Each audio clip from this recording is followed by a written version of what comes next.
Hello. Hello, everybody. If you wouldn't mind just taking your seats, and I know that we have some open seating, so if you guys want to just get up and kind of move on in, same on this side, and combine tables just to bring more people together, that would be great. Don't be shy. Come on. Yeah, come to one of these two tables. We've got tons of room.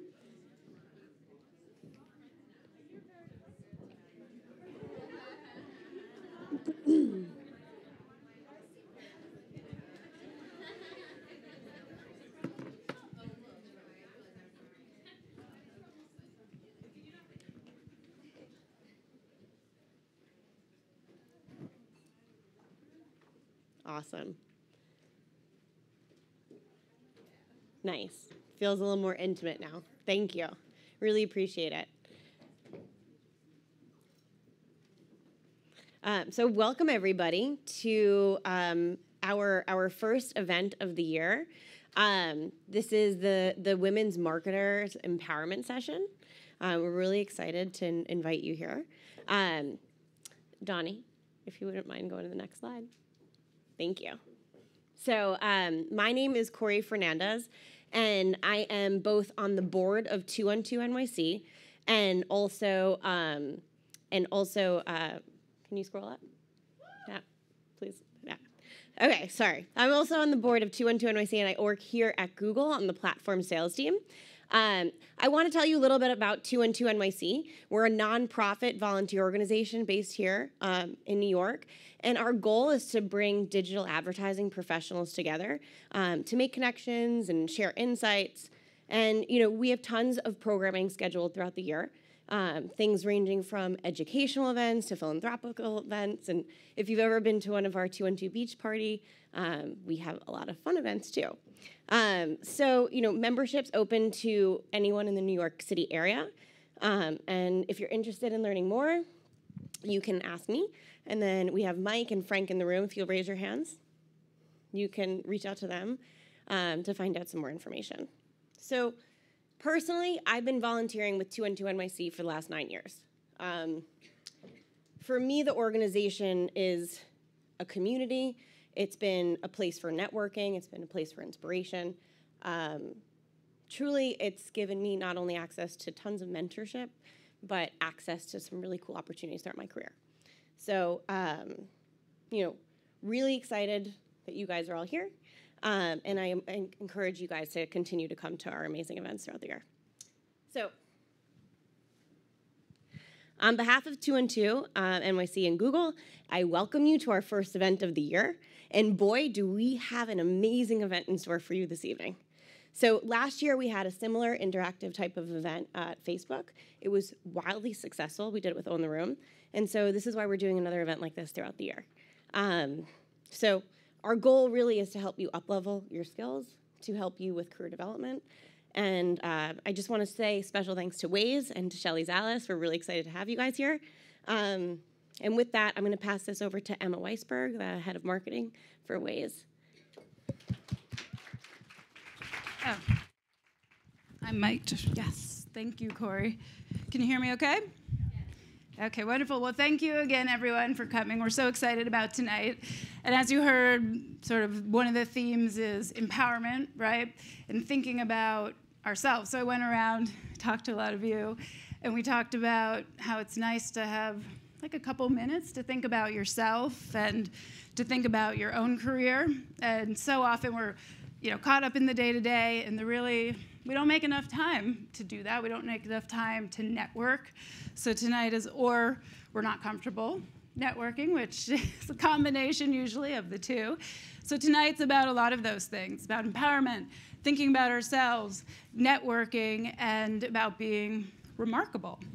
One way that we become remarkable is taking little risks. Or big risks, but we can always start with little risks. So in my life, the biggest risk that I took was I left Google 4 years ago to do my own startup. And of course, you can imagine, everyone's first question to me was, why would you leave Google? Why would you ever leave Google, especially for your own startup? Come on. But it was, for me, by far, the most rewarding experience of my life. So highest risk, I'm sure Waze will be. But I just started Waze 2 months ago, so we will see. But the biggest risk and the most reward, for sure. So I thought what we would do to just get started is take a tiny, tiny little risk. So I'm going to ask everyone, if you don't mind, to stand up. So shake it out a little. I've been sitting for a little while. Try to find someone next to you who you don't know. I know a lot of you are friends. I chatted with you. You came together. Find at least one person.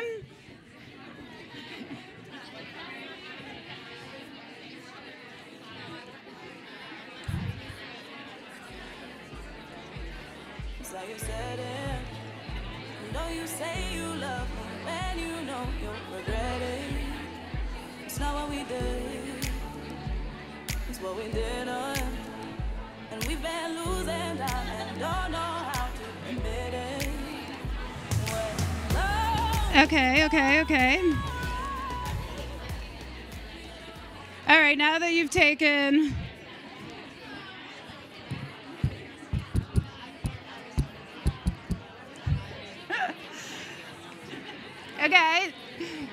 now that you've taken one little risk, we're going to take a slightly bigger risk. So that was a mini, tiny one. And this is a slightly bigger risk. No big stretch here. But maybe turn to another person, and I'll model this for you. But think of the most recent thing that you did for the first time.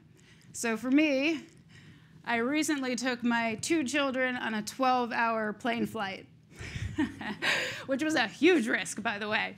And yeah, that's the most recent thing I've done for the first time. So take a second to think and share that with a colleague or friend.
Okay, so any good ones? Someone wants to share? Yes? All right. Okay, we've got one to share. Haley. Oh, yes. Yeah, all right. They're still sharing it. Yeah. I'm going to make you say it again in a second.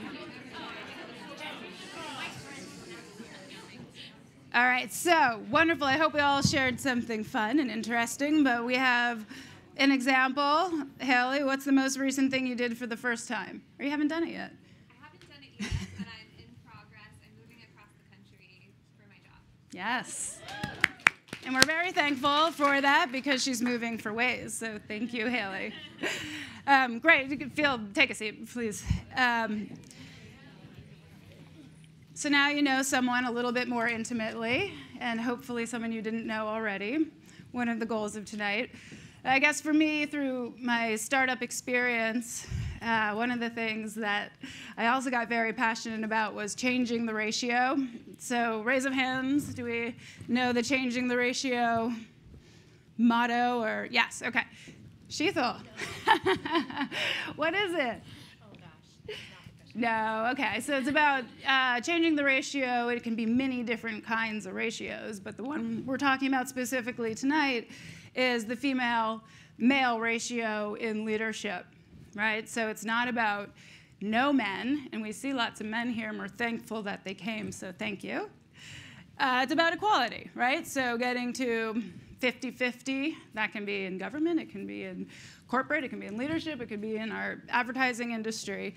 But it was something that sort of came loud and clear to me through the startup experience. So part of that is fundraising. Has anyone here ever done fundraising before? Yeah, good, lots of heads. So okay, maybe you can guess where I'm going with this. So I had a pitch to an angel network. It was the biggest angel network in New York City. They have the most sort of dollars under management, so the most potential to give me money to grow my business. And I walk into the room, and it's sort of like this long room, about 15 people on each side of the table, 10 across. And can anyone guess? What do you think happened? Who was sitting at the table? All men. And one lonely woman, Amy Radin. I didn't know her then. You know her? Yeah. She's wonderful. Sitting in the back left corner.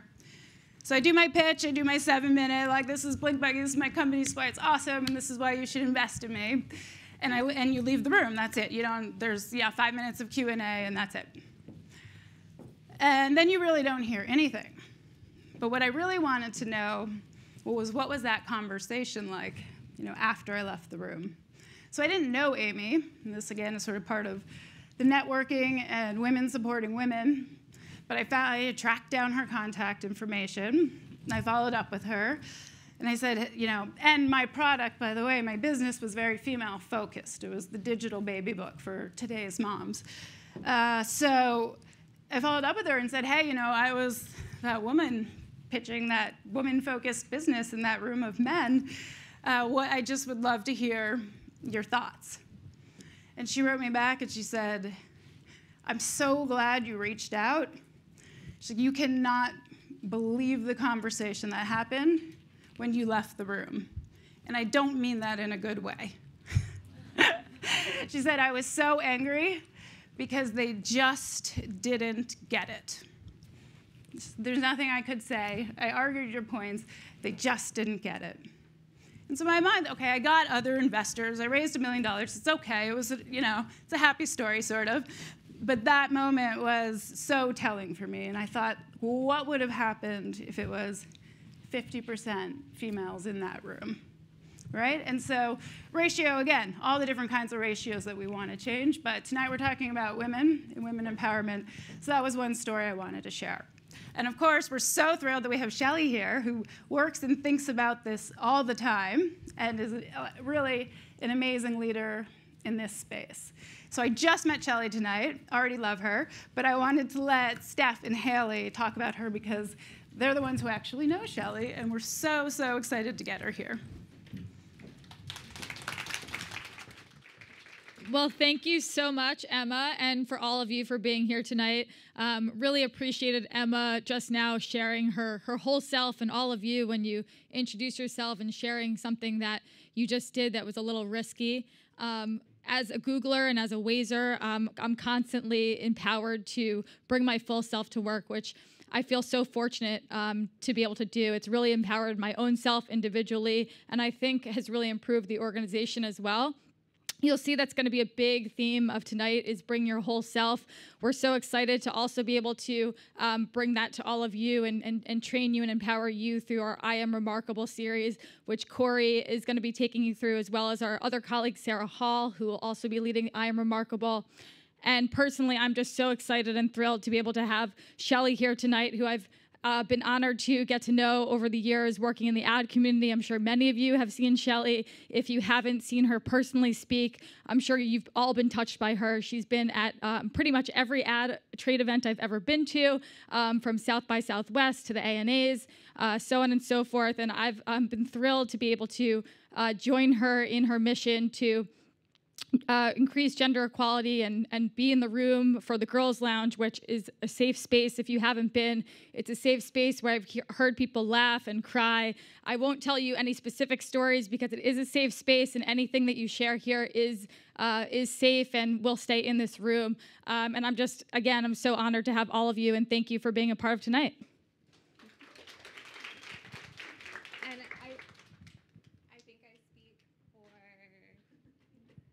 I think I speak for Steph and I when I say that we've been so overwhelmed by the energy in the room when Shelly's around, similar to what we're feeling here tonight with all of you guys. She has this unique ability to bring together people from all walks of life, whether it's professionally, whether it's their level, their background, and find commonality amongst the entire group and bring them together and rally them toward this common goal. So this is something that Stephanie shared that her and I have been able to experience firsthand on several occasions as attendees of her events. So we're really excited to be able to share her with you guys here tonight on behalf of Waze. So without further ado, please join me in welcoming Shelly Zalis to the stage.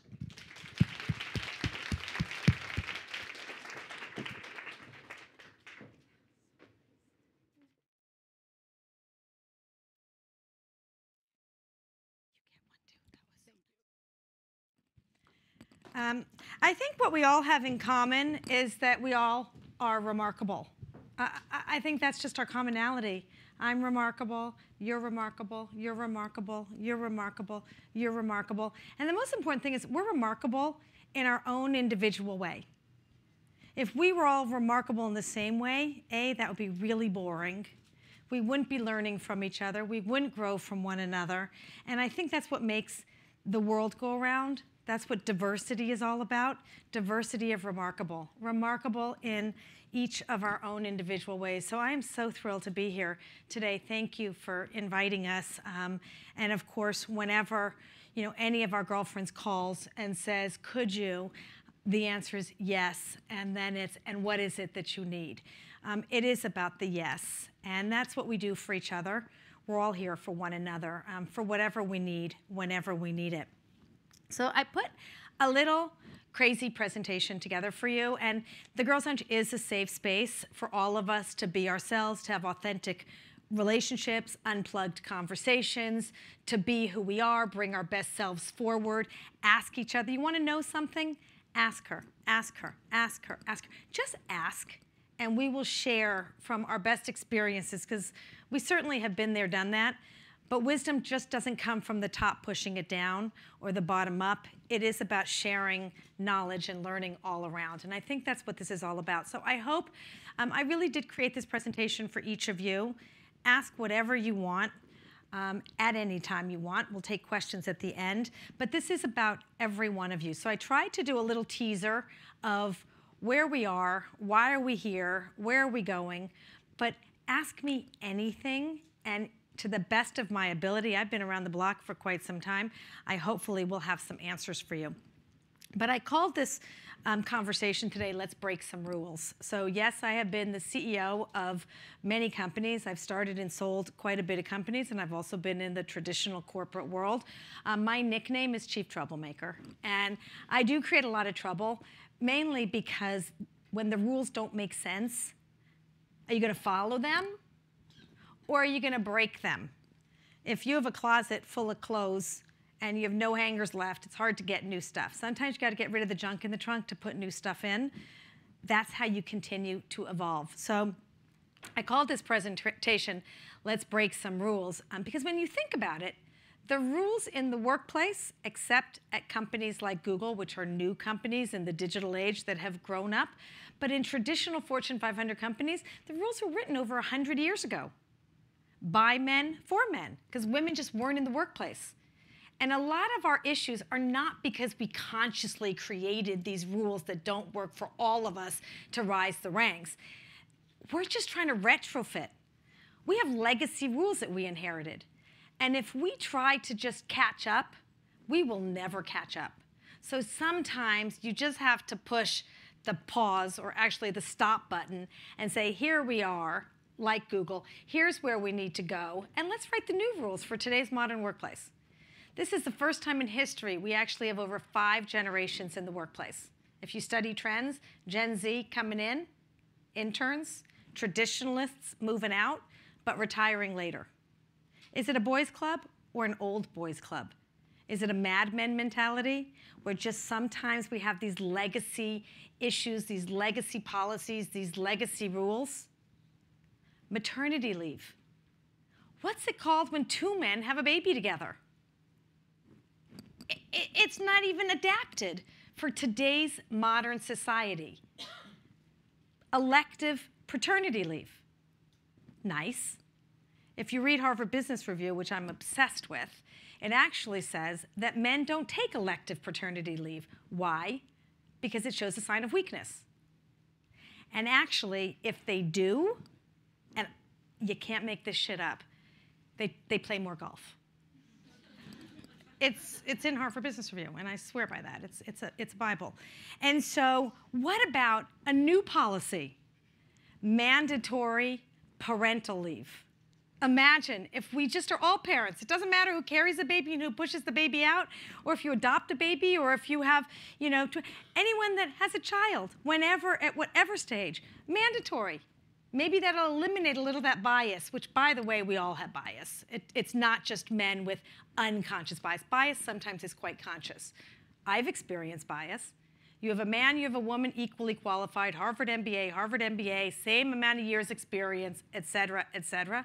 What happens when the interview, the woman comes pregnant? What do you think? Oh, I'm going to hire the guy because he can travel all the time, he can work late hours, and she's going to take maternity leave, so I'm going to lose 3 months of this employee that I need, and I can't replace that position because that's illegal. I mean, is that unconscious? No, I've thought that. I mean, let's just be honest about that. But if it's mandatory parental leave, maybe that at least will level that kind of playing field. So it's time to rewrite the rules. It's just time to rewrite the rules for today's modern workplace. These are facts.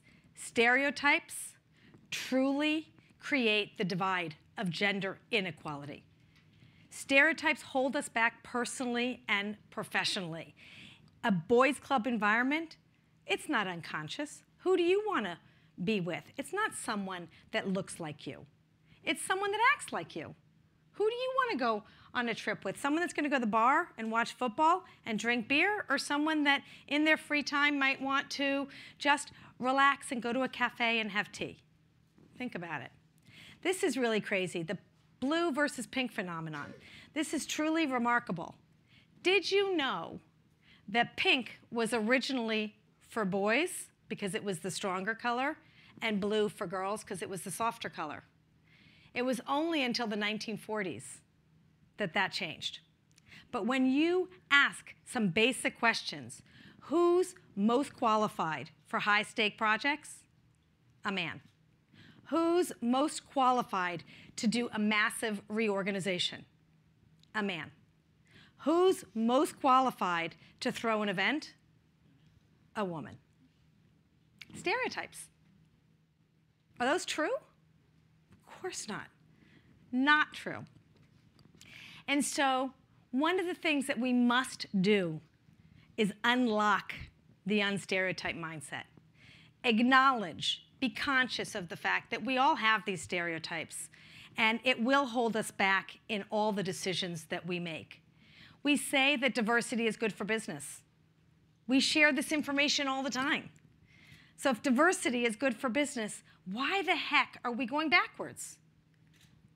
We do an equality lounge at the World Economic Forum. World leaders from 144 countries come. They measure gender equality in 144 countries. 3 years ago, do you know what number United States was out of 144 countries? Take a guess. 3 years ago. 100 out of 144. Take a guess. 28. This year, what number was it? 49. Do you know what number Iceland is? 9 years in a row. Do you know what number Rwanda is? A country that has experienced genocide. What number is Rwanda? 6. Why? Because they made a conscious decision that equality is good for business.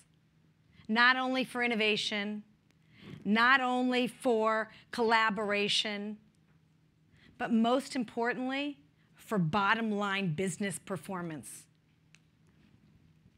60% of women acknowledge that stereotypes hold them back personally and professionally. Sheryl Sandberg does something. She's a very dear girlfriend, and she talks a lot about stereotypes. So let's just play a game. How many of you men, and thank you for coming, how many of you men in this room have ever been told you're too bossy? How many of you women have ever been told you're too bossy? These aren't made-up stories. You can't make this shit up. It's not in a textbook. It's real. Stereotypes truly do hold us back. The glass ceiling. We all hear about the glass ceiling. Women are often hired based on past performance and men on potential. Truth. 61% of women want companies to share salaries, transparency. Only 38% of men. Why? Because women are paid 79 cents on the dollar. That's a fact. So in the Girls Lounge, we actually sell candy for $1 to men and 79 cents to women. Just to sensationalize the issue of how silly this conversation is. I was giving a speech, and Gloria Steinem was up next, and I was talking about this wage gap. And she pulls me aside after, and she goes, Shelley, just say equal pay for equal work. What the fuck is the problem? And so Mark Benioff took that seriously. Salesforce, he decided to have the one-button push. Technology today, and Google knows this very well, is so easy. It makes our life so simple. Push the damn button, figure out where the inequality is, fix the problem. Ouch, it's going to pinch. It's going to hurt a little bit. But moving forward, don't let legacy have to catch itself up. Stop and fix it and move it forward. These are really amazing facts with babies. How many of you women have children? Okay, my big child is here. He's 26 now. But when women talk about their children, they are told that they are preoccupied. When men talk about their children, oh, they're so cute. That's so nice. These are challenges that we have in everyday life. These are today's realities. We enter the workforce 50-50. Entry level is not our problem whatsoever. As a matter of fact, we graduate college 51%. Not a problem. What percent ends up in the C-suite? 17%. Last year, I called our equality lounge the place for the 18%. Only 18% of world leaders are women. And they said, Shelley, you have to correct it. We're now 20%. I said, you're not really 20%. You're giving people extra badges if they bring a +1, if that's a woman. And it truly is the misses. I said, I'm not changing this number until the number actually, truly, authentically, legitimately changes. So how do we go from entry level to C-suite? Where we fall off, it's what we coin the messy middle. In middle management, it's when women are gaining more responsibility at home, more responsibility at work. We have the work-life balance issues. We don't know what to do. 1 of 3 things happen. We either leave the workplace completely, and I don't care what anyone tells you, returnship is really difficult. Really, really difficult. Or we rise the ranks and then have all kinds of anxiety and stress, and we don't know how to do it all, quote unquote. Or you leave and start your own company like I did. And of course, you break all the rules, you write the new ones, and I created the uncorporate rules. Everything I hated about corporate America, from my experience, I decided to create the uncorporate rules and create a company that I would want to work for and not make me the exception, but make me the new rule. And one of the things I talk a lot about are heartbeat moments.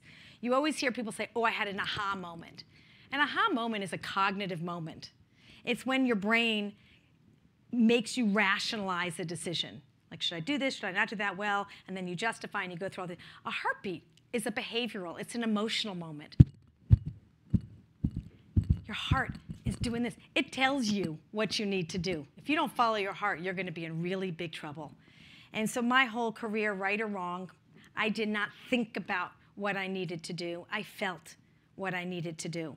Whether I was right or wrong and people believed in me, which most of the time they didn't, because I had to create new ecosystems. I had to be the first, the bold, the brave, the fearless, take that giant step, be willing to fail to succeed, and get others to join me on that ride. But I did have these heartbeat moments. I've been in business for over 35 years, a really long time. And I always thought to myself, why is there no room for emotion? I've been told a million times, you shouldn't care. If you have tears, that's a bad thing. Tears to me is that you care. That's passion.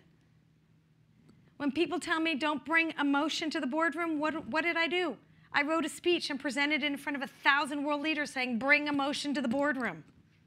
Because it matters. Life isn't about just numbers and analytics. It's about heart over head sometimes, especially today. Best leaders today are caregivers. What are caregiver characteristics? Nurturing, empathetic, collaborative, visual, team building, wanting you to rise to the top. Olympics this year. Last year, we coined a phrase, the shine theory. You saw women helping other women when they fall. When we help other people shine, we all rise. All of us are better as a result. Power of collaboration. Throw out that word competition. You will thrive when you help others. Why were the men always right? Why was I never right? How am I going to be right? And it was those moments where I said, the only way I will ever be right and be able to break the rules and create the new norm or do it my way, right or wrong, is if I start my own company. So that's what I did. The other inspiration, of course, was Sarah Jessica Parker, who I'm obsessed with. She says I have to attribute it to her writers, but she's just so awesome. I'm giving it to her. Trying to be a man is a waste of a woman. We need both men and women at the table. Gender equality is not a female issue. It's a social and economic issue. We did not put ourselves in this position. And by the way, men must be part of the solution. We actually respelled feminism to include the word men. F-E-M-E-N-I-S-M. Modern feminism must include men. We are 50% of the population. We can't just talk to one another. We have to bring men into the equation. We do equality boot camps inside of companies for leadership. All around, how do we rewrite the rules? And as Emma said, it's not just about changing the ratio and waiting to get to 50-50. That might take some time. I actually believe that the flipping point is 30%, between 20 and 30%. If you go by yourself into a room of strangers, it's intimidating. But if you go in with at least 30% where the minority can act and feel like the majority, your confidence level soars. If you have 10 people at the table and they're all men, if 3 out of 10, at least 3 are women, all of a sudden the women will have each other and the dynamics will change. I believe that the flipping point is at least 30% for that sphere of influence for transformation in culture to happen. We do a lot of work with the difference between not men and women, but masculine and feminine. It's how our brains are wired, Venus and Mars. It is plenty of men have feminine qualities and plenty of women have masculine qualities. Just because you're a woman doesn't mean you have these qualities. It is about exhibiting these characteristics of empathy and collaboration and selflessness. We need the other strengths as well, analytic, linear, aggressive, proud. We need all of these characteristics in the workplace working together to truly make a difference. Equality all the time is not a nice to have. It is a business imperative. And when you look at companies that have gender equality, actually I just read an amazing study, companies that have gender equality, true gender equality, have an increase in business performance by 21%. Companies that have true ethnic equality have the ability to generate over 33% success rates, which is truly remarkable when you think about it. Because diversity is not about gender, race, or age. Diversity is about mindset, bringing disparate thinking together. Think about this rule. How many times have you heard the title change? Chief Diversity Officer. We started with that. Diversity means we're different. So then we added Chief Inclusivity Officer so that we could create an inclusive culture. How about Chief Belonging Officer? How about creating a culture where each and every one of us know we belong? We all feel like we are part of the family. No ugly stepchildren, here. We're all as important as one another. Companies that have gender diverse businesses are more profitable and innovative. Check. Clear. Organizations that embrace female-specific issues have higher employee satisfaction. Actually, employee satisfaction happens in week 1. If you are not, Marta is new at Google, greet her with open arms, because within the first week, how you are integrated is how long you will actually stay. If you don't feel happy within the first week, you'll last about a year. If you are greeted and welcomed, and you know that you are a valuable, integral part, and people are so happy you're there, your retention levels inside of your company will go through the roof. Companies that elevate women are more effective in all dimensions. If we keep following legacy patterns, like we talked about, if we keep going at the same pace that we're going today, according to McKinsey, it will take over 100 years to realize gender parity. Over 100 years. That sucks. But if we get this right, and we talked about equality being good for business, we have the opportunity to add at least $4.3 trillion to the GDP by 2025. That's a pretty significant number. And so I walked away from a career. You know when you take those shitty surveys on the internet? Oh, now they're good surveys because Google surveys are really good. But that. So I was the mother of that invention, and that is what I left the corporate world to go and build. No one believed that I was right, except my father and my husband. And my children were very involved in that. But really, it was a day and age where only wealthy old men with broadband connections were online, so hardly a representative population. But I did follow my heart, and thank God I did. Right or wrong, it worked out quite well for me. I sold my company 7 years ago, and 2 years ago, I decided to start a company called The Female Quotient. It was really following my heart again, that it was time to give back with generosity what I wish I had rising the ranks. The Female Quotient. First came the intelligence quotient, IQ. Then came the emotional quotient, EQ. Now comes the female quotient, FQ. When you put women in any equation, the equation gets better. Exclamation point, end of story. Thank you.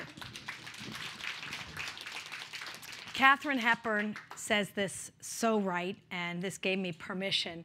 She says, if you obey all the rules, you miss all the fun. Rules, first of all, are not fun to follow.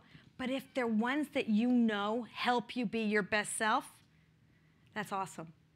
So it's time to rewrite the rules.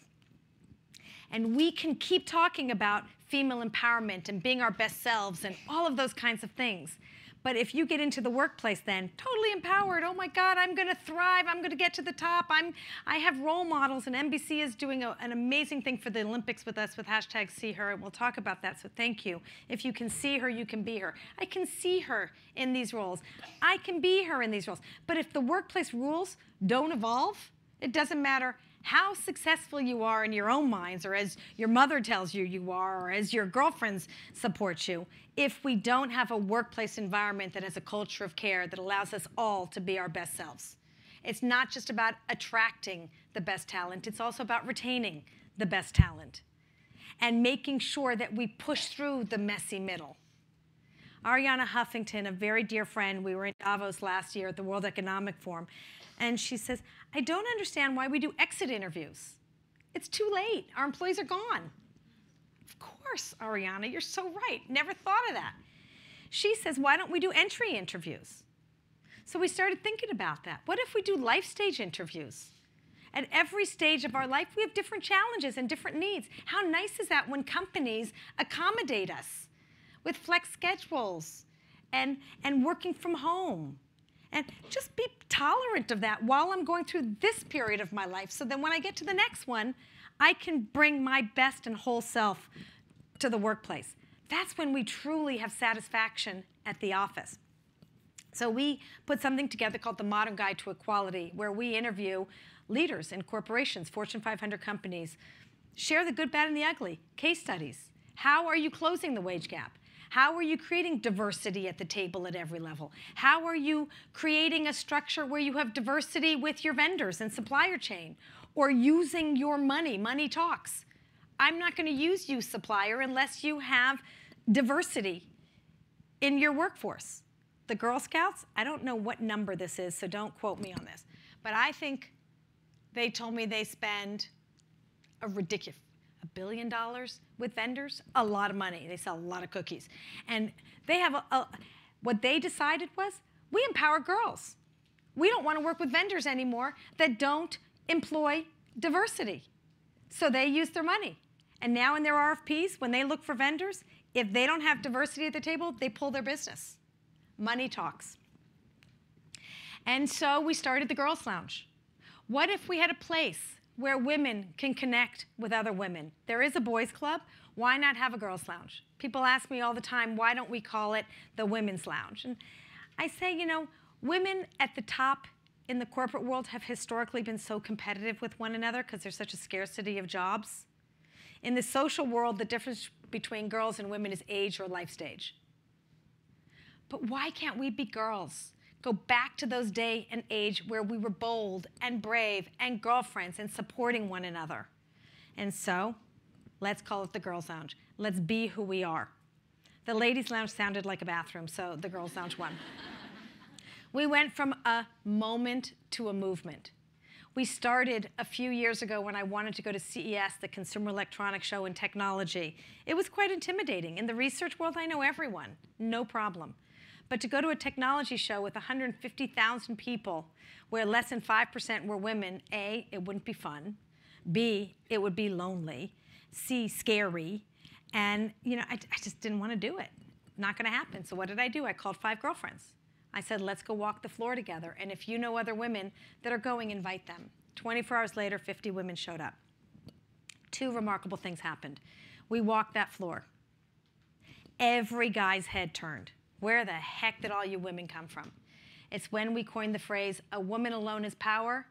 Collectively, we have impact. Power the pack. There is power the pack. The second was a confidence moment. I felt like for the first time in my life, I was surrounded by people just like me, sharing advice, sharing challenges, helping each other. And I coined the phrase, confidence is beautiful. It's not what you look like on the outside, it's how you feel on the inside. And when I am surrounded by my badass girlfriends from Fortune 500 corporations and entrepreneurs from around the globe, there is nothing more confident building than those moments. Today, we've connected over 17,000 corporate women with one another, working together to uncover the challenges and to bring back to the workplace, working together with leadership, the changes that we need to see for all of us to bring our best selves forward. We have influencers in the lounge, but our greatest celebrities are each and every one of you. Everyone here brings that power to the pack. Every one of you brings value that we don't have by ourselves. And we started the concept of giving with love. A company alone can make a difference, but together is when change happens. That's when true transformation kicks in. So we bring all of us. It's not my lounge, it's not your lounge, it's our lounge. We're all hosts. And anyone that has been in the lounge, you know, before knows that we all kick it up. Everyone brings their ideas to the table, and it is not just a safe haven. That's what it was called at the beginning, a safe haven, a sanctuary. Today, women call it their home, and men are welcome. And we have very important conversations that you would never really have on a main stage. And then we co-founded a movement called #SeeHer. There's a whole bunch of conversation around visibility of women. And the expression was, if you can see it, you can be it. I don't want to be an it. So we said, if you can see her, you can be her. And in the White House, they wanted to bring more women in STEM. We have a real big problem getting women into science, technology, engineering. We now added the A, STEAM, arts, and math.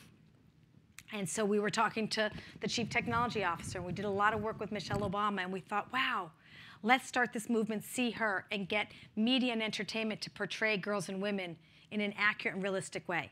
If you can see her being whatever she imagines, astronauts, firefighters, lawyers, executives, CEOs, STEM experts, young scientists, whatever it is, then that would be aspirational. And now we brought it to the ANA. We have pretty much every major advertiser jumping on board. And I mentioned NBCU. Tonight, actually, we'll be featuring the #SeeHer movement with all the female athletes. And we're just so incredibly proud of that. If you haven't seen Hidden Figures, you must go see it. Did you know that Katherine Johnson created the first trajectory to the moon for Alan Shepard? You would never have known that until the film. Did you know that Grace Hopper created the first computer language? Like, you don't know that. Did you know that Susan Kare, who is brilliant, created the friendly icons on the Mac? Steve Jobs gets all the credit. But Susan Kare made technology warm, inviting, easy to use. No one shares these stories. So we will start sharing these stories. Why? Because 40% of women do not identify at all with the role models they see on television. 90% of parents believe that women are portrayed as negative role models for their children. And 55% of adults do not see themselves at all on television. If you can see her, you can be her. Never forget the importance of visibility. And here's just some quick takeaways that my girlfriend Linda Yaccarino asked me to put down into a list, because she says she lives and breathes this every day. And they're probably no-brainers for you. But imagine the possibilities. You can be whatever you can imagine. Sheryl Sandberg, I love her. She talks about leaning in. That's fine. Lean in and stand out. Be your unique self, because we talked about the power of being unique, the power of being remarkable. Confidence is beautiful. Never forget how important confidence is. Own your strengths. But if you don't know what they are, discover them. Celebrate them. Own them.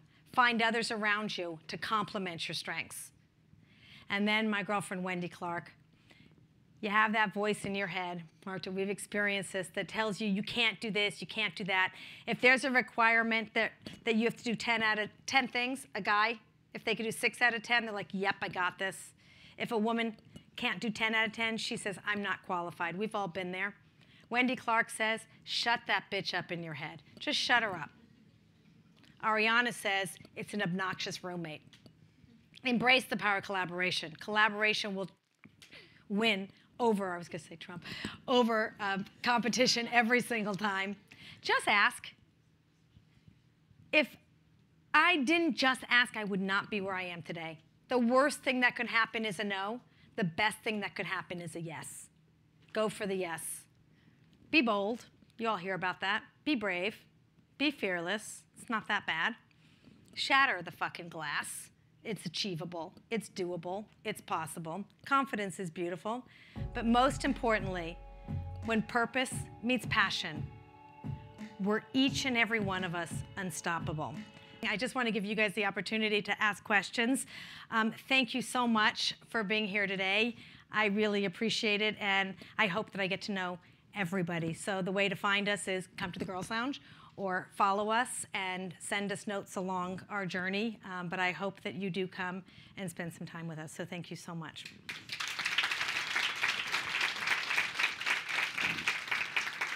So can we take a couple of questions? Any questions? There's mics wandering, or no, there's mics right there.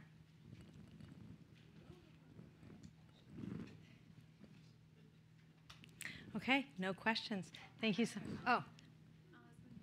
and everyone feel free to get in line behind me if you guys want to ask a question. But my question would just be for anyone, be it male or female, facing kind of those moments in your professional career where in the moment you're kind of caught off guard by something that somebody's projecting onto you. What's your advice to handle it in that moment when you don't necessarily feel ready to handle it? First of all, thank you for that question. I think that sometimes I would not assume that that person is doing it intentionally. It's pointing out that that person just made you feel uncomfortable. Start with the premise that they just are not aware and make them aware. And just say, that just felt like an inappropriate comment, or I wasn't comfortable with that, or, if you could just use different language, that would be better. So I think call it out first. And I think that if you don't call it out, that person might do that to someone else. And especially as women, we feel bad. So take it on as your responsibility that if that does happen, first start in public. I mean, privately with the person, not to embarrass them, but in a public space. Just say that just made me feel uncomfortable. And if that doesn't work, then let's go to step 2. But start with step 1, just not assuming that they did that intentionally. I think that's a good starting point. Hi. So I know that you offer a lot of mentorship and that's available like a bunch of places, but I was wondering about mentorship in the form of like creating a business plan to bring to your company, because I'm in the process of asking my company about covering egg freezing, IVF, adoption for like the equality of women and bringing it up within the workplace, because for as young as I am, I'm on the upper echelon of age in my company. So there's like all younger women below me. So if I were to like start this for some things that I need, then I think it would help for the people, for recruitment and retention actually for the company. But I need a little bit of guidance in terms of creating that. And I wanted to know if you have any kind of suggestions for that, or if you have something tangible in the Girls Lounge. Yeah, so first of all, we have something called Mentorship in the Moment. And actually, NBCU, it's their signature moment. Every company has a signature moment helping us. I think that we get bites of knowledge from lots of different people. We do the same thing with the Modern Guide to Equality, interview companies on best practice, on policies, on mentorship, on education, on diversity, on leadership. Google is a great place to go to get some learning for the program on freezing eggs. The only caution is I don't think you should wait until you're 60 to have children. I think you should live your life in the moment as well. So freeze your eggs if you just aren't ready to have children, and talk to Google. They've got some great policies around that. But I also encourage women. I mean, I was at a meeting recently where a woman said, I just don't have time for children, and I don't know when the right time is going to be. The right time is when you're ready. So don't wait until you're too old, because then you're not going to be able to go down the slide with your kids. Sure, thank you. Hi. Sure. That's fine. Sorry. Do you want to come here so everyone hears this? That's okay. I can hear you. Yeah, go ahead. I don't think I need a mic. No, you're good. I hear you. But I was just wondering, I was in an interview recently, and regardless of whether I took the job or not, the senior executive at the company asked me whether or not I prefer to be in fashion, which was completely unrelated to the job at all, because it was more PR, and his company was more focused on stocks and analytics. And I said no. Nothing in my past background indicates that I veer towards fashion. And I was just wondering how, if you come across, when you're in an interview process or changing companies, if you come across a culture that you think is potentially stereotypical, would you go into it thinking that maybe, oh, I could change it, or maybe I should back off and find somewhere else where I feel like I can fit more? Never back off, number one. He is an asshole, so you might not want to work for someone like that. I mean, I remember, as I was rising the ranks, and someone once asked me to take the notes. I said, I'll take the notes if you get the coffee. So, you got to own your voice. And, the truth is, if he's speaking to you that way. I mean, I remember also once I was living in Boston. My husband was doing a fellowship, and I went for this interview in a research company, and the CEO had me go and do this stupid assignment, like looking for typos in the paragraph and grammatical errors. And I remember I was doing it because I was supposed to, and I just wanted to get the job. And I was sitting there saying, God, this sucks. I don't want to be looking for typos and things, and this exercise is so not reflective of who I am. I remember going back to this guy and saying, yeah, I didn't do this because I'm going to fail at this. And I said, I don't want to work at a company like this. This is a stupid exercise, you know. And I remember walking out and smiling, even though I really needed the job, but I didn't want that job, and that was my choice. So if it's something that you really want, you know, you go for it and you own it, and you don't let that kind of stupid comment, you know, throw you off. But I wouldn't want to work for a guy like that. I would go find another job and send him a little note and let him know how well you're doing, and that you dress well every day, and that you have great shoes. Hi. You talked about the importance of having men being part of the conversation, but how do you actually do it? Because I've been finding it challenging. First of all, you know, we all need education.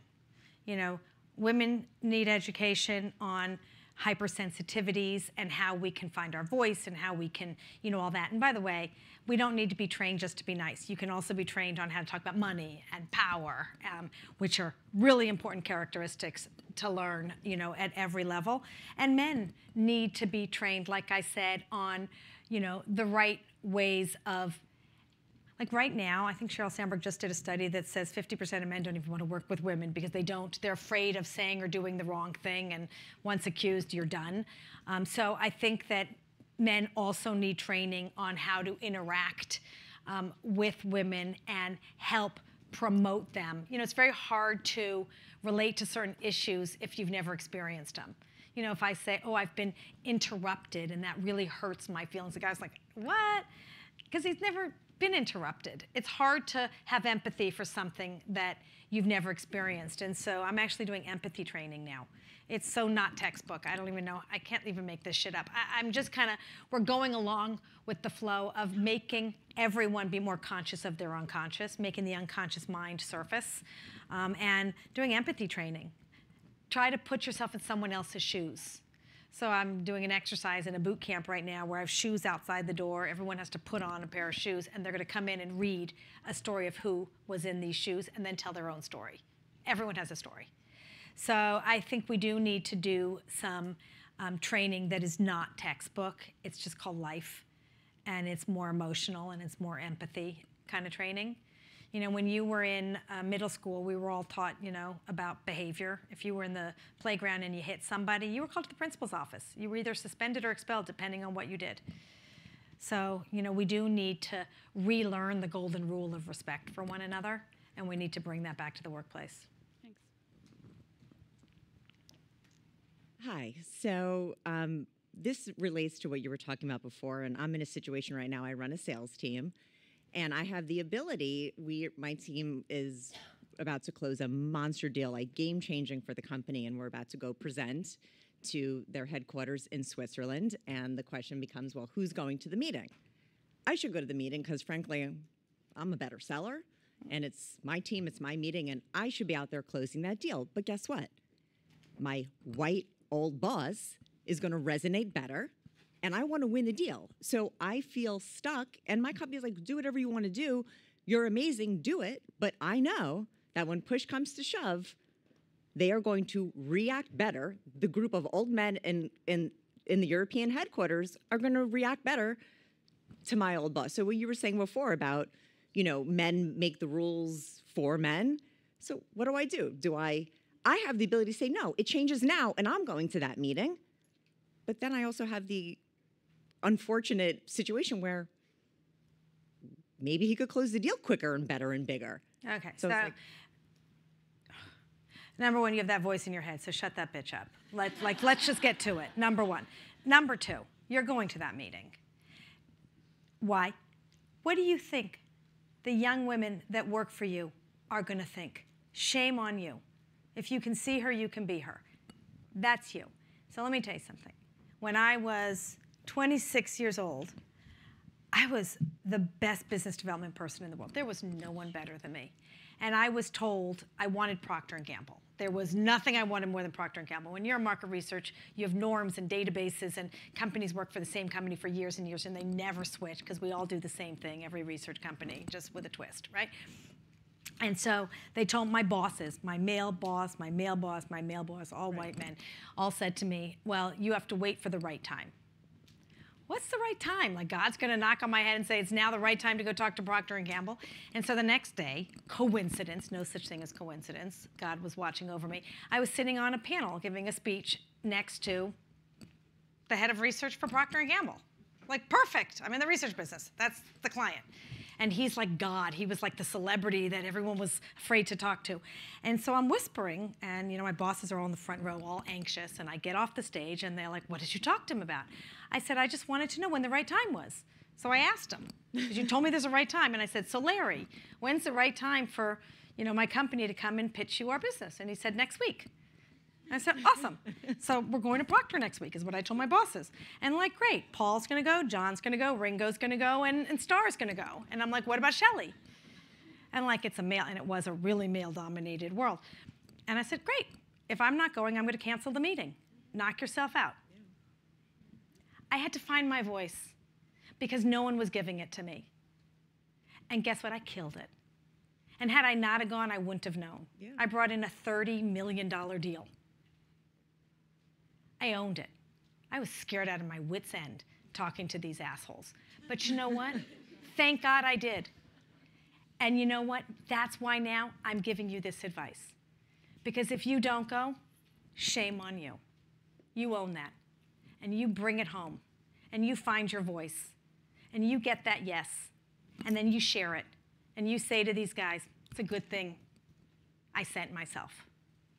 Own it and win it. Thank you.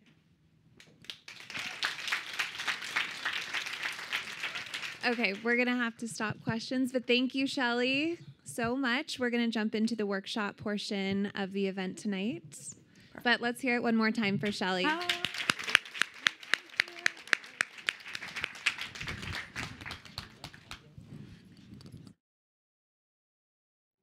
Hi, everyone. If you had said you get to speak after Shelley, I'd have said there's just no way in hell. But the good news is this is not a speech.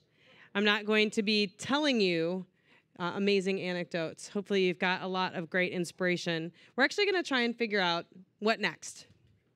And I want to walk you through some information and some thinking that we've got here at Google about what you can do in your position now, starting tonight, to enact the change that you just heard Shelley issue as a call to arms. We call this training I'm Remarkable, and we have patented this, worked on it for several years at Google. It's actually a part of a 2-day workshop that we offer to women throughout the company. And those of us who work on this workshop felt so strongly about it that we wanted to find a way to bring it externally. And so over the past year and a half, this has actually been brought to women at the UN, corporate companies in the Fortune 500, and to schools and young women outside of the business world who are still in academia. And so tonight I want to make this more of a workshop. For those of you who are not at a table, or those of you who are at a table with only 1 or 2, it would be great if you could join a table so that every table has at least 4 people. And I'm going to go through a little bit of the research just because we're Google and we ground everything in data. And then we'll get you discussing. So please go ahead and move to a table. Perfect.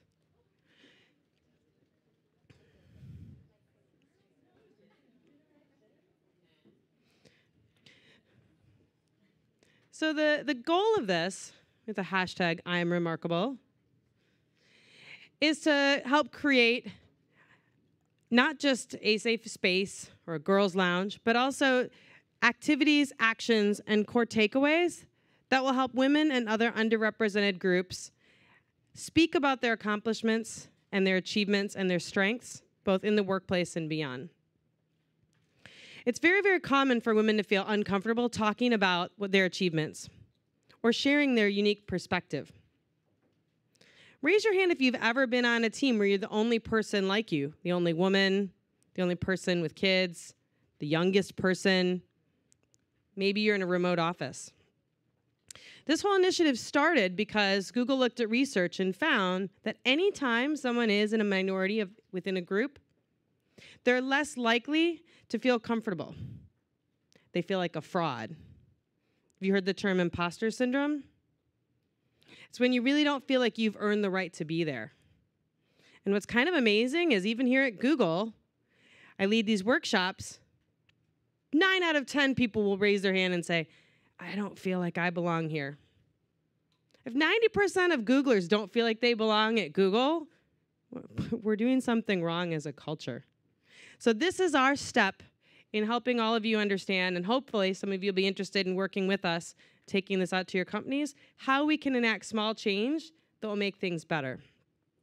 And we're going to start with self-promotion and how we can help shatter those norms about being modest and downplaying our achievements. So if you think about what self-promotion is, it sounds icky. It sounds like you're trying to push people aside. But to Shelley's point, it's not about that. Self-promotion is about acknowledging your uniqueness and what you have to contribute so that everyone can be better. It's also about helping change the social perception. She showed some of the great norms about what we think men can do better or what women can do better. If we recognize that it's not about men or women, it's about each person bringing a unique strength, hopefully over time it makes those gender norms go away. And so I want to help tonight talk about that social perception that self-promotion is icky and that we should downplay our accomplishments or speak more about what our team does than what about we contribute and what we bring to the table. So raise your hand if you've ever heard this. Raise your hand if you were told not to brag as a kid, right? This is actually something that we kind of paraphrased from Muhammad Ali. Yeah. It's not bragging if it's the truth. If you are the greatest of all time, that's a fact. And there was another Sarah Hall at Google, so I was not the only Sarah Hall, but most likely you're the only you at your company, right? And you're there for a reason. They knew they needed someone like you, your background, your perspective, your experience, to make that team right. And so we each need to become more comfortable acknowledging what we bring to the team and making sure that the team is reminded of that as well. We also find ourselves often in the workplace holding back our accomplishments because we feel like there's a time and place. How often do you tell your boss what you've been up to? Just think about that for a minute. Do you wait for them to ask? Does your company have you help figure out when you're ready for the next role, or do you wait for your boss to tell you? We can't just sit back. Shelley showed some pretty depressing statistics about how long it will take. I think it was 100 years for gender norm and gender equality. We need to start being more active and telling our own narrative. No one's going to tell it for you. No one knows your narrative. We're all way too busy to remember, oh yeah, she's done that before. Oh yeah, that's something he really enjoys. And so it's really, really important. It's not just for you. If we change the social norms that we all are talking more about what we bring to the table, then everyone will bring more to the table.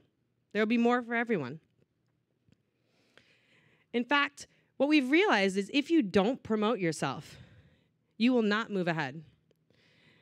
There's been a ton of research here at Google about who actually nominates themselves or encourages their boss to put them up for promotion. And what they've found is more often, men put themselves up for the next level and or ask for compensation adjustments. They've done some experiments even by having management write to women on their team specifically, reminding them that they are allowed to self-promote, that they're allowed to say when they're ready. And just a simple nudge has resulted in more women asking for the next role. So when you think about your accomplishments, and you think about asking for that next role or responsibility, do you have a preferred way of bringing that up with your boss or even your spouse or whatever you need to negotiate to move to that next level? How comfortable are you asking for it?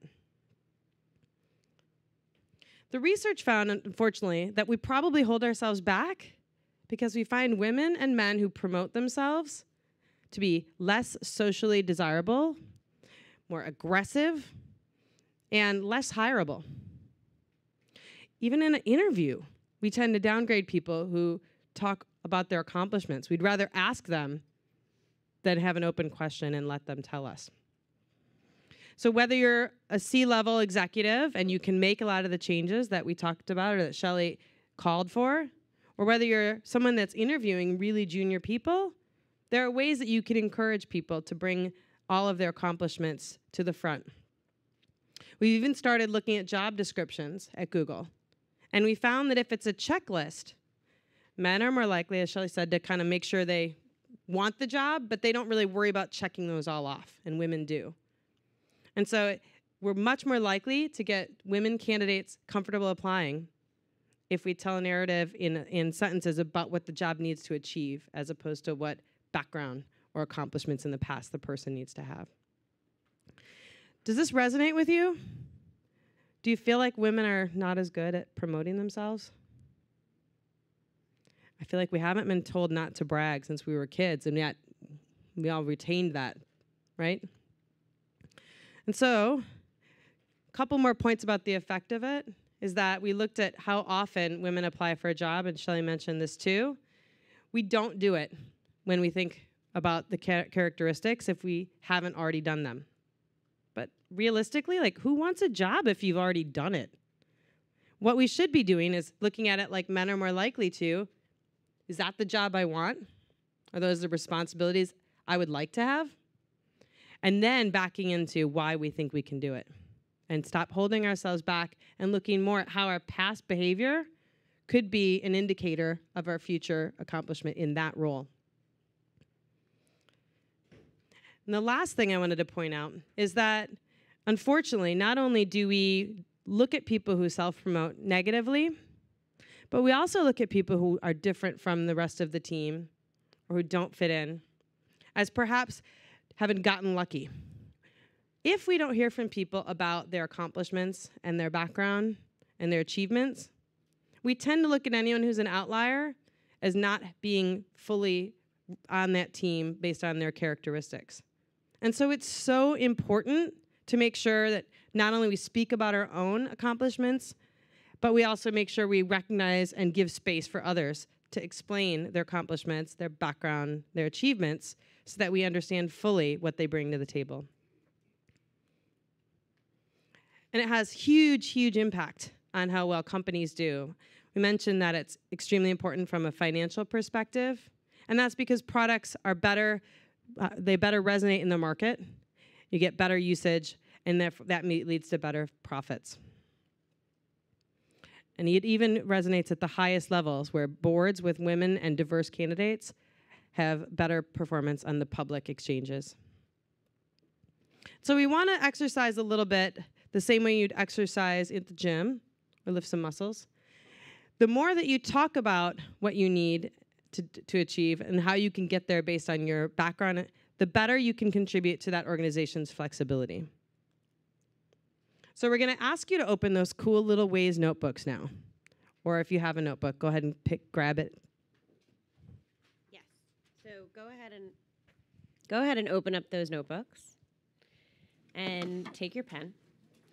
At the top of your notebook, on the first page, write, "I am remarkable because."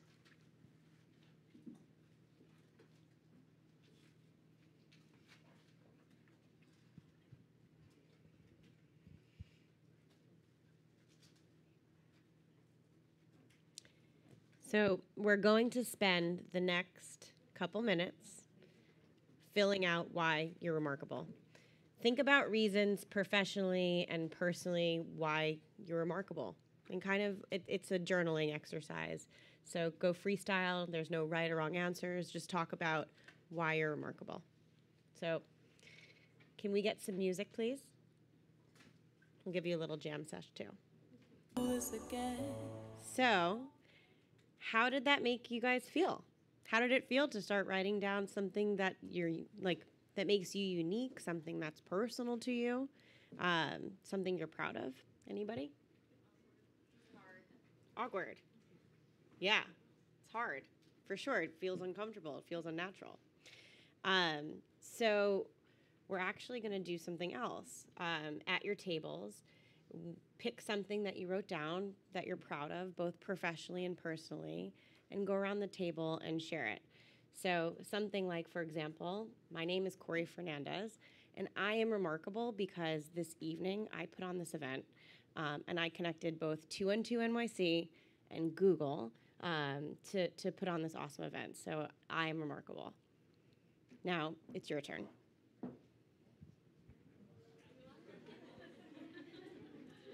Well, if you've lost your tables, you can join another table.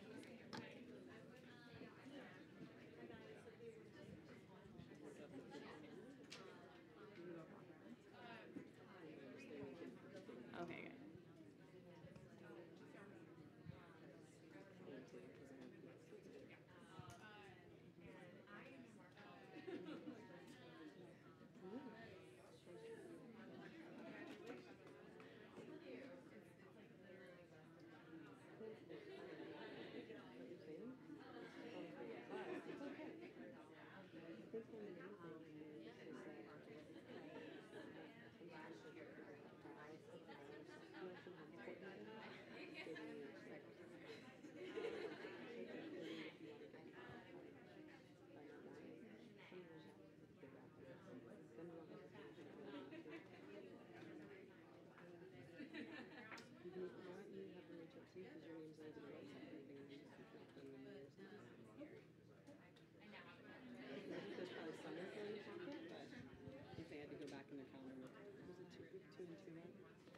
They'll find you. The whole idea is they can go and facilitate workshops.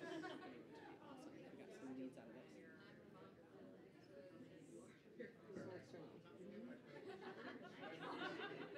For sure. Yeah. Okay. Certain parts of it, yeah. Yeah.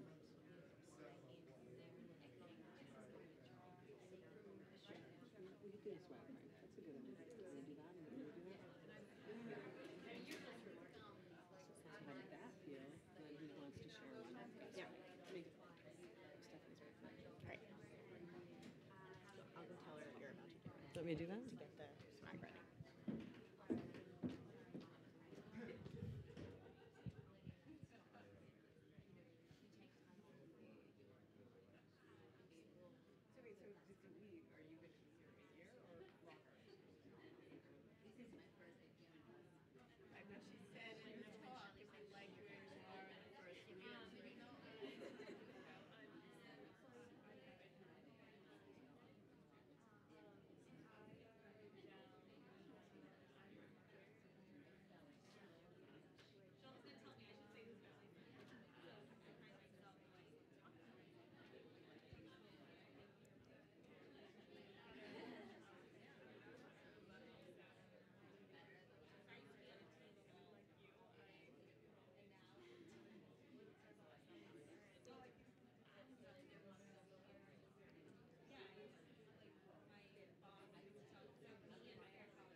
1, 2, 2, 2. You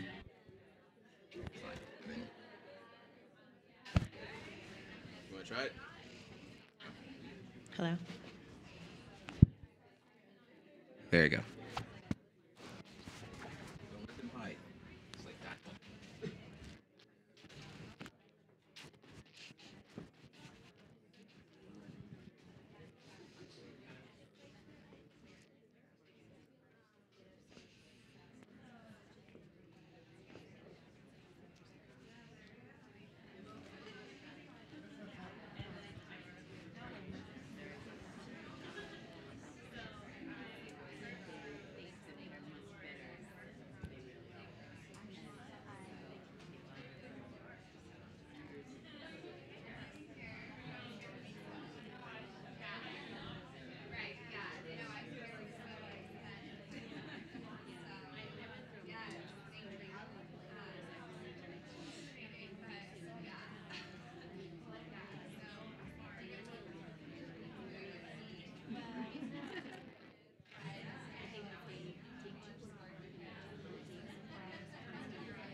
Wow. Lots of good discussion. Yes.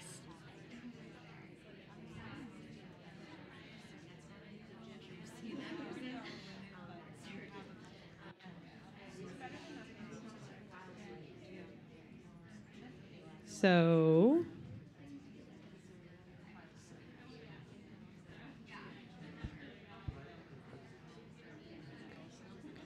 question for you all. This is where it's challenging to have some tables with 8 people and some with 3.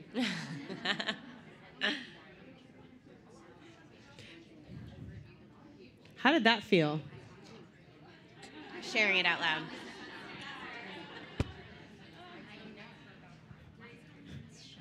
What did you guys think? How did that feel? Scary? Empowering? What do you think? Which one? Both?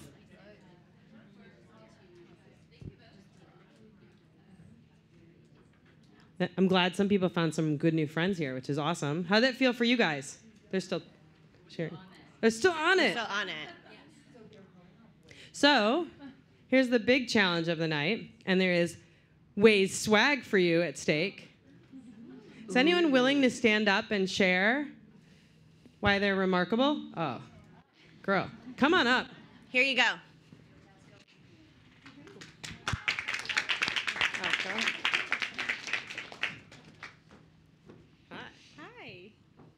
Hi, everyone.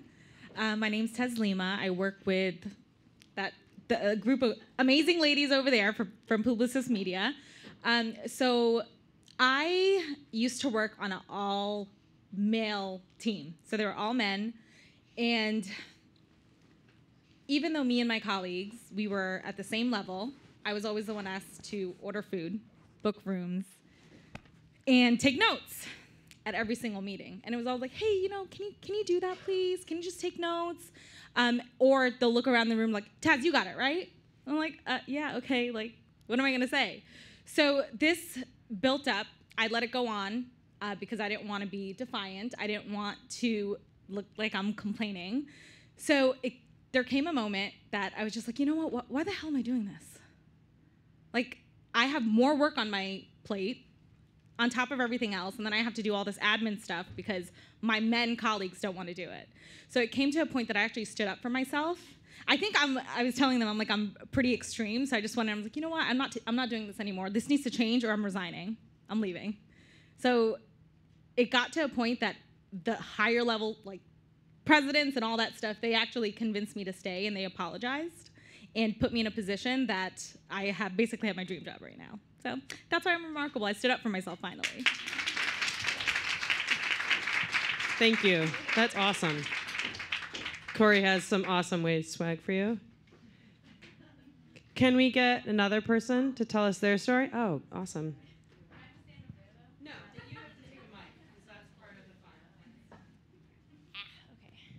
So I am remarkable because I am an identical twin, and my twin sister has grown up with me my entire life, and it is very hard to figure out why you are remarkable when you have someone who shares the exact same DNA as you, and everyone knows it. Like, you are your life is basically a comparison. You share birthdays, you share like practically boyfriends, like throw every single college guy's fantasy into that as well, and it's awful. Like, I love being a twin sister, but it's really, really hard, and it's hard to figure out why you're special when you have someone who shares your exact same DNA.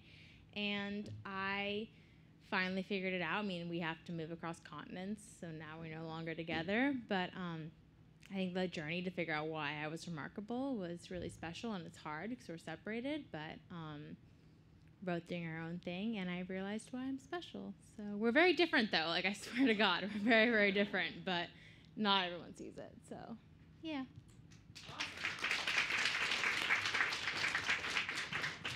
Any other twins in the room? That would be really, really remarkable. Wait, what? Okay. Shout out for the twins. Can we get one more? Oh, amazing.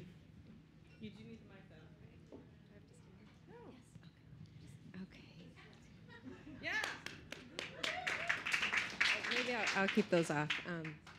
I think I am remarkable because I work for this amazing nonprofit called Road Recovery, and I found them 4 years ago because I was looking for something that was connected to mental illness, and I basically started a campaign called #Don'tGiveUp campaign, and it started with markers, but as a lot of girls did, eyeliner, writing on themselves, and posting a selfie, and it brought so much awareness to the nonprofit that they asked me to create a shirt, and it's now being sold in Bonton, Marshall Fields, and all kinds of amazing places, and all proceeds go to the nonprofit, which is Road Recovery.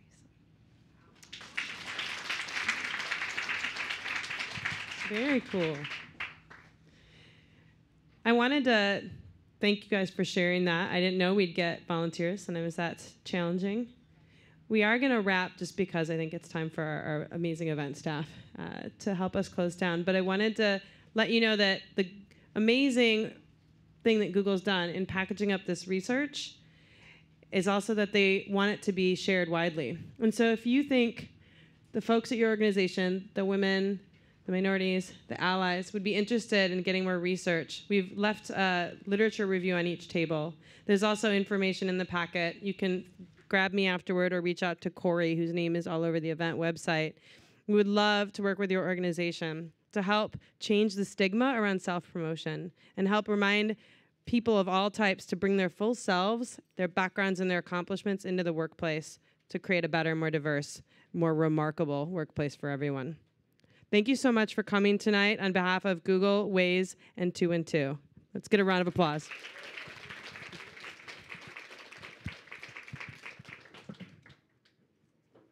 Let's get some cool music.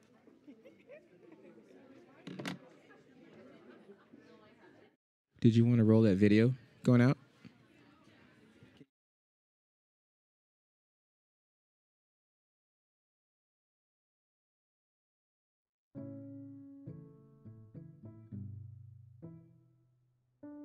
Please write down your answer to, I'm remarkable because. So I'm remarkable because. It's really hard.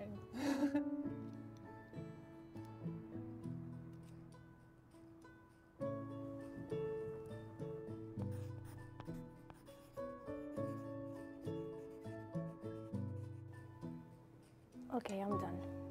How did it feel to write it? Weird. Hard. Would you mind reading it out loud? Oh my god. I'm remarkable.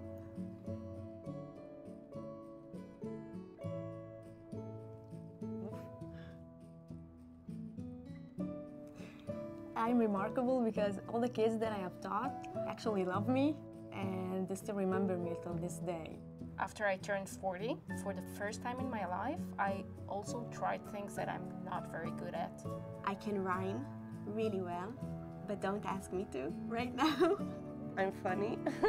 I think I am. I follow my dreams once I figure them out. I am remarkable because I challenge myself every day, even if these are small challenges.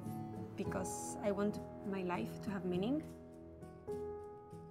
I'm remarkable because I survived cancer when I was 17. Because I'm optimistic. When I'm in tough situations, I stop and I smile. I'm a pretty good mom. Like, I think I'm really doing a good job. That's it.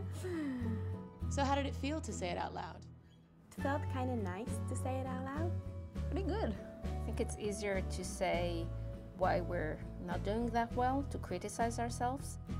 You feel like you may have only one or two things to say, and then you realize that you have more, and you have more. There's so many great things going on that when I forget it, all I have to do is think about these things, and then it's like a chiropractic adjustment in my mood. It's like, it makes you think like, what else can I do?